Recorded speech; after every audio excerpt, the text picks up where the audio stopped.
It's amazing, isn't it? The AI news just never stops. Every single day, there's something new. Yeah. It's exciting, don't get me wrong, but how do we know what's really a big deal and what's just hype? It's like trying to drink from a fire hose. Right, exactly. So today, we're doing a deep dive into a bunch of recent AI developments to try and make sense of it all. We're talking grants, partnerships, tech upgrades, the whole shebang. Hopefully, by the end of this, we'll all have a better sense of what's really on the horizon. Sounds good to me. Where should we start?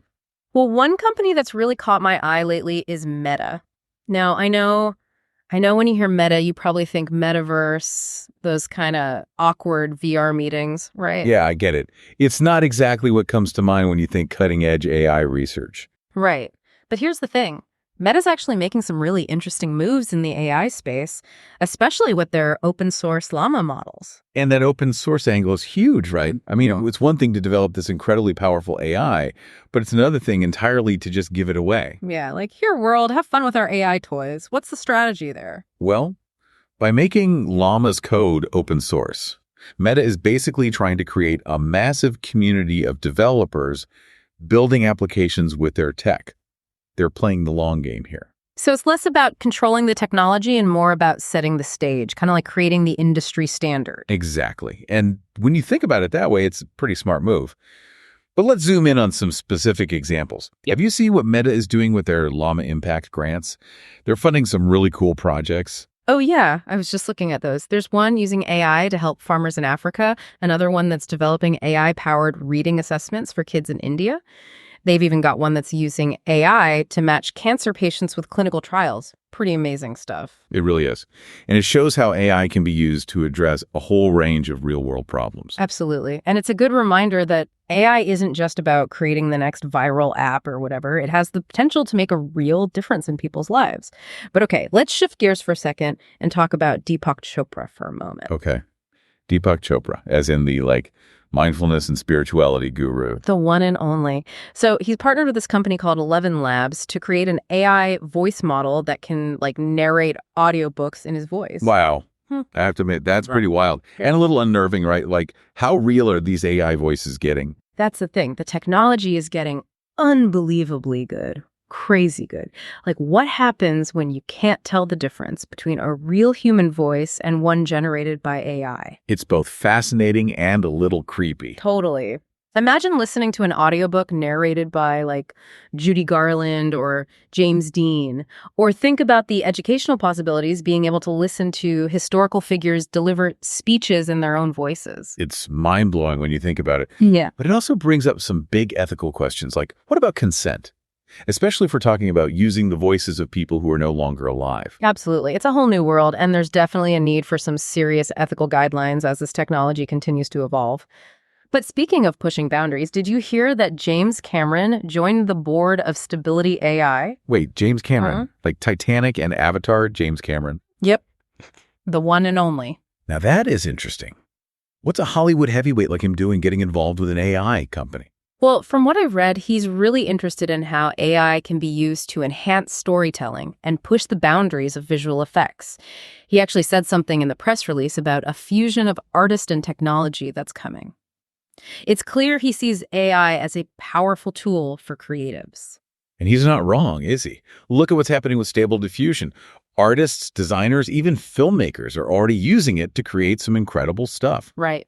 So it's not just about AI replacing artists, it's about AI giving artists new tools and new ways to express themselves. Yeah. This is something Cameron has always been at the forefront of, right? Pushing the boundaries of what's possible in filmmaking. He did it with CGI and motion capture, and it seems like he's ready to do it again with AI. And Stability AI is definitely the company to watch in this space. They're the ones behind Stable Diffusion, that AI model that can generate those crazy realistic images from text prompts. It's wild. Type in a cat wearing a top hat riding a unicorn on Mars, and boom, you've got a photorealistic image. It's pretty mind-blowing. And it's just the tip of the iceberg in terms of what AI can do for creative industries. It makes you wonder what the future holds for storytelling, right? I mean, will we see AI-generated characters that are indistinguishable from real actors? Entire movies created from scratch by algorithms. It's a lot to wrap your head around. But one thing's for sure. Things are about to get really, really interesting. And with big names like James Cameron stepping into the ring, it's clear that AI is no longer just a niche technology. It's going mainstream. So we've got Meta pushing for an open source future, Deepak Chopra lending his voice to the digital world, and James Cameron betting big on AI's creative potential.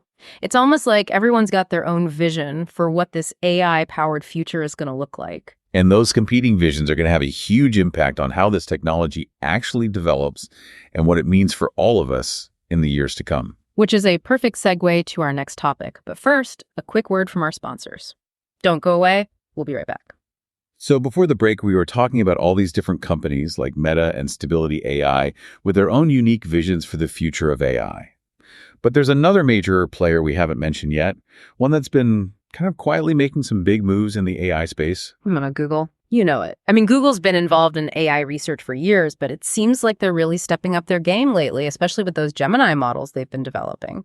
Yeah, those Gemini models are pretty impressive. They're designed to be super fast and efficient, which is kind of essential when you're talking about AI that can actually be used in the real world. And it's not just about speed.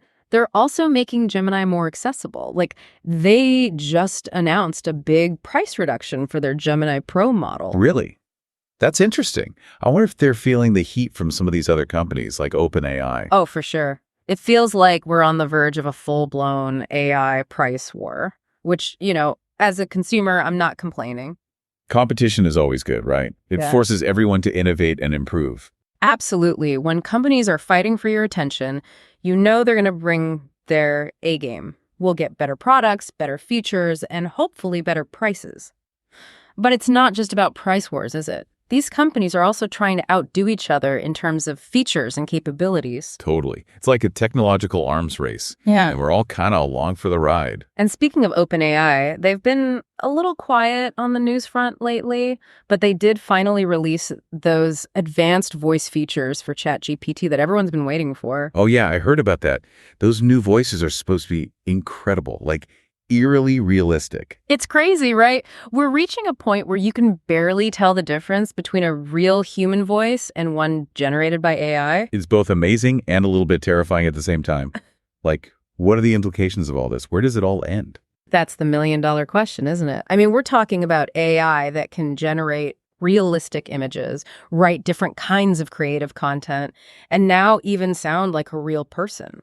It's getting harder and harder to imagine what the limits of this technology actually are. Exactly. Makes you think about all those predictions about superintelligence, right? Yeah. Are we closer than we realize? Well, we were talking earlier about Sam Altman's prediction that we could have superintelligence in a few thousand days. I don't know about you, but that timeline doesn't seem so far-fetched anymore, especially with the speed at which things are moving. I know, right? It wasn't that long ago that smartphones seemed like the most futuristic thing ever. And now we carry around more computing power in our pockets than entire generations of computers combined. It's mind-boggling when you really think about it. It really makes you wonder what the next big leap will be, and how will we even begin to prepare for it? It's exciting and overwhelming all at the same time. I hear you. But, amidst all the talk about superintelligence and technological singularity and all that, I think it's important to remember that AI isn't just about these grand futuristic visions. Right. It's also about finding ways to use this technology to make a real difference in people's lives right here, right now. Yeah, totally. It's funny. We're sitting here talking about superintelligence and all these mind-blowing possibilities of AI. But then I still have to fight with my spam folder every day. Right. Talk about a reality check. It really puts things in perspective. Totally. I mean, we're on the verge of this incredible technological revolution, but we're still human, right? We still have to deal with the everyday stuff. Exactly. And honestly, I think that's something that often gets lost in all the hype. AI isn't just about creating some kind of utopian or dystopian future. It's about making people's lives better right now in concrete ways. 100%. It's about using this technology to solve real problems that people are facing today. Like that example we talked about earlier with the AI chatbot that's helping farmers in Malawi.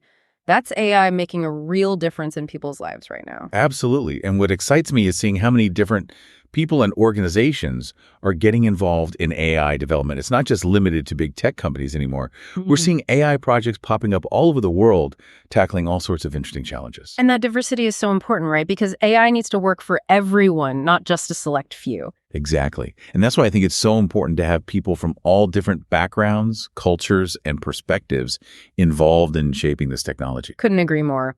And it's not just about problem solving either. AI is also opening up all sorts of creative possibilities. Oh, yeah. It's like a whole new world for artists, musicians, writers, anyone who creates. I was reading about this musician who used AI to help compose a symphony. It was incredible. And then you've got all these AI art generators that are creating these mind-blowing images. It's really pushing the boundaries of what's possible. It's a whole new era of creativity, Yeah. and it's only just beginning. It's both exciting and a little bit daunting, you know? It definitely makes you think. And it reminds us that we're not just along for the ride with AI. We're actually shaping its development with every choice we make. That's a good point. So how do we make sure we're shaping it in a way that benefits everyone? That's the million-dollar question. Right. Right. And I don't think there's an easy answer. But I do think it starts with education, awareness, and open dialogue.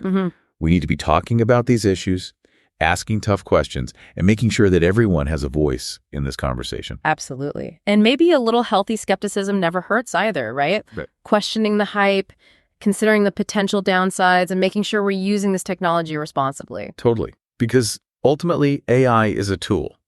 And like any tool, it can be used for good or for bad. It's up to us to decide how we want to use it. Couldn't have said it better myself. Okay, So as we wrap up this deep dive, I want to leave our listeners with one final thought. go for it. If you could create any AI tool or application, what would it be? What problem would you solve? What would you change about the world? Let those questions be your guide as you continue to explore the amazing world of AI. And who knows? Maybe someday one of our listeners will create that world-changing AI. It could be you. Oh, that's a thought. Thanks for joining us on this deep dive. It's been a blast exploring the ever-evolving world of AI with you all. We'll see you next time for another fascinating conversation. Until then, keep those minds curious.